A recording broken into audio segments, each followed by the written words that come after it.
जय माता दी। मेरे चैनल में आप सभी का बहुत बहुत स्वागत है। बेहद ख़तरनाक है डिप्रेशन। जी हाँ, आज का हमारा टॉपिक यही है। अभी इससे पिछली मैंने एक वीडियो दी है, डिप्रेशन क्यों होता है, कैसे होता है, इसके लक्षण क्या होते हैं। और आज मैं आपको इस वीडियो में ये बताने वाली हूँ कि डिप्रेशन बेहद बेहद ख़तरनाक होता है। और वो ख़तरनाक क्यों होता है, क्या स्थितियाँ होती हैं जो कि ख़तरनाक होती हैं।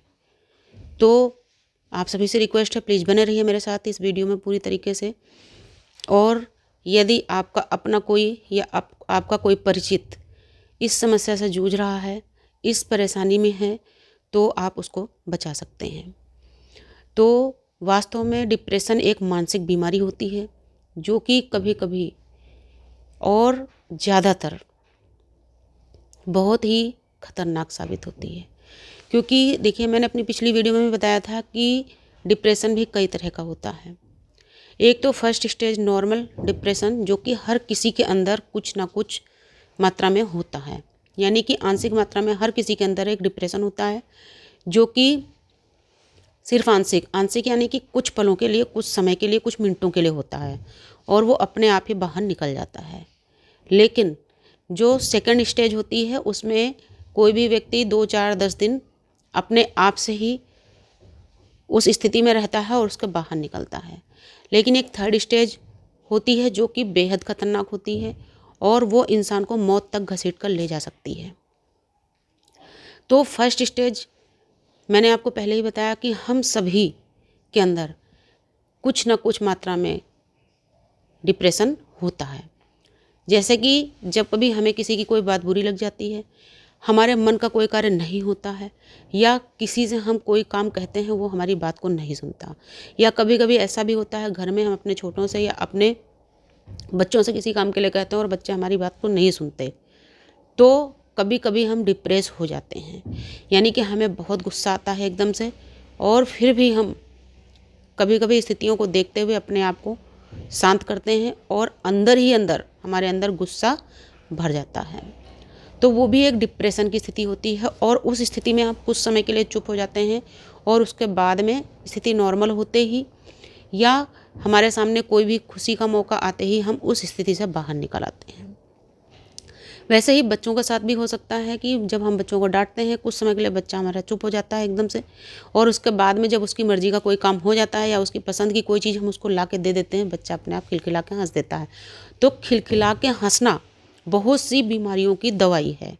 उसी तरीके से हमारा डिप्रेशन होता है कि जैसे ही हम खिलखिला के हंसते हैं तो हमारे अंदर एक रक्त संचार होता है, जिसके अंदर बहुत से हार्मोन्स उत्पन्न होते हैं और वही हार्मोन्स हमें उस डिप्रेशन से निकाल करके एक नॉर्मल और अच्छे माहौल में ले जाते हैं।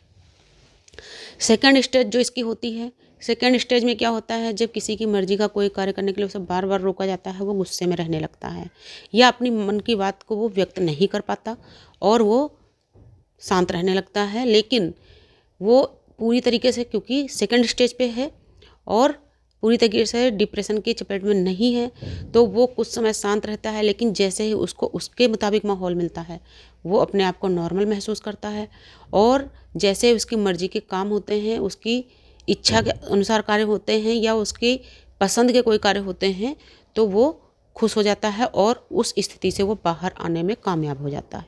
लेकिन जो थर्ड स्टेज होती है, बहुत ही घातक, बहुत ही खतरनाक स्टेज होती है।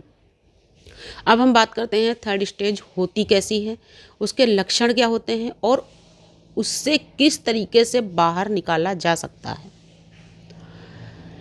तो देखिए, जो थर्ड स्टेज है उसमें ये क्या होता है कि जैसे कि कोई भी व्यक्ति है, वो थर्ड स्टेज तक पहुंचता कैसे है, तो वो थर्ड स्टेज तक पहुंचने में उसको कुछ पलों का समय नहीं लगा, कुछ घंटों का समय नहीं लगा है, 2, 4 दिन का समय नहीं लगा है, उसको एक लंबा समय लगा है वहाँ तक पहुँचने में।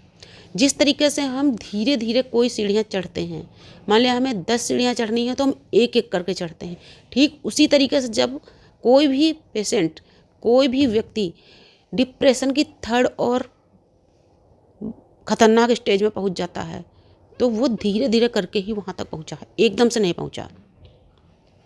अब वो धीरे धीरे कैसे पहुँचता है, तो स्थितियां ऐसी होती हैं कि जैसे मान लिया बार बार किसी की पसंद को इग्नोर करना, उसकी मर्जी से उसे काम करने से रोकना, बार बार किसी व्यक्ति को अपमानित करना। मैंने ये सारे लक्षण पहले भी बताए हैं, लेकिन आप सुनते रहिए क्योंकि इसमें मैं बहुत मेन पॉइंट आपको बताने वाली हूँ। तो इस तरीके से जब बार बार किसी के साथ होता है, वो व्यक्ति लगातार अपने आप को अकेला महसूस करता है, क्योंकि वो अपने मन की बात किसी से कह भी नहीं पाता।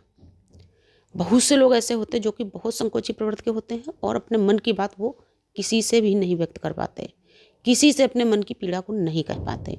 बस क्या होता है, वो अंदर ही अंदर घुटते रहते हैं और एक समय ऐसा आता है कि वो डिप्रेशन की इस चपेट में पहुंच जाते हैं, एक खतरनाक स्थिति में पहुंच जाते हैं। और उस स्थिति में क्या होता है कि वो एकदम शांत हो जाते हैं, हर किसी से वो दूरी बना लेते हैं और उनके अंदर जो और प्रतिक्रियाएं होती हैं, उनके अंदर जो और स्थितियां उत्पन्न होती हैं, अब उनको आप ध्यान से सुनिए। और ऐसा भी हो सकता है कि आप खुद ऐसी स्थिति में हों, तो उससे बाहर निकलने का प्रयास करिएगा। हाँ, ऐसा लगता है कि बहुत ज़्यादा रोने को मन करता है कि हम बहुत ज़्यादा रोएं, और कभी कभी ऐसे व्यक्ति एकांत में बैठ करके रोते भी हैं। या कभी कभी ऐसा भी होता है कि यदि वो उनके साथ या उनके सामने कोई ऐसा व्यक्ति होता है जिससे वो अपने मन की पूरी बात को कह सकते हैं, तो वो उससे लिपट करके खूब रोते हैं, लेकिन पूछने पर वो कुछ नहीं बता पाते।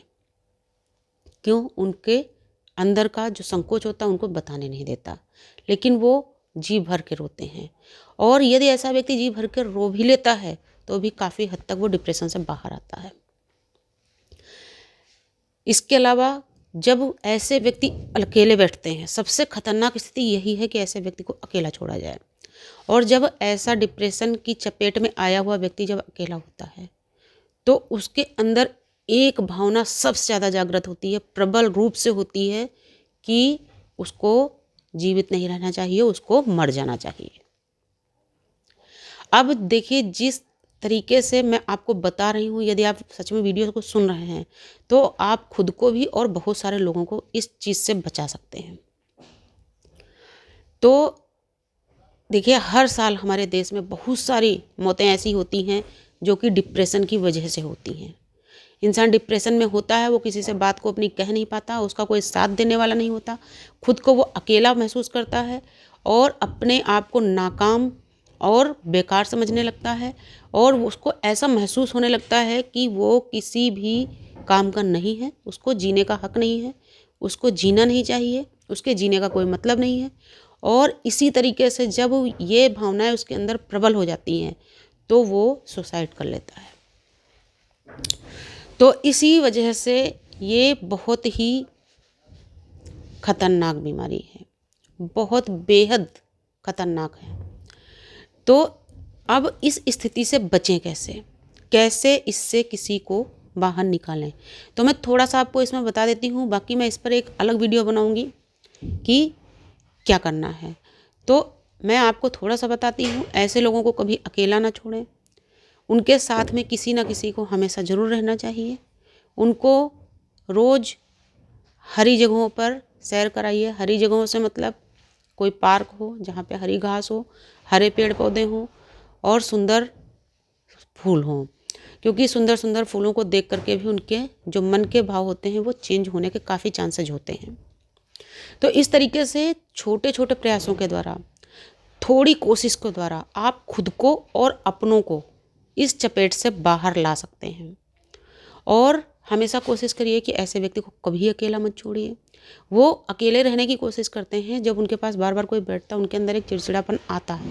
लेकिन यदि वो आपके अपने हैं, आप उनके अपने हैं, आपको उनको बचाना है, तो आपको उस समय उनका चिड़चिड़ापन झेलना होगा।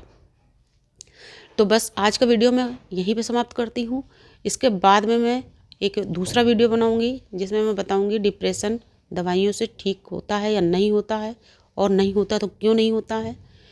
तो यदि आपको सच में ये वीडियो सही लगा हो और आपको लगता हो ये वीडियो लोगों के काम का है, तो प्लीज़ इसको ज़्यादा से ज़्यादा शेयर कर दीजिएगा। नमस्कार, धन्यवाद।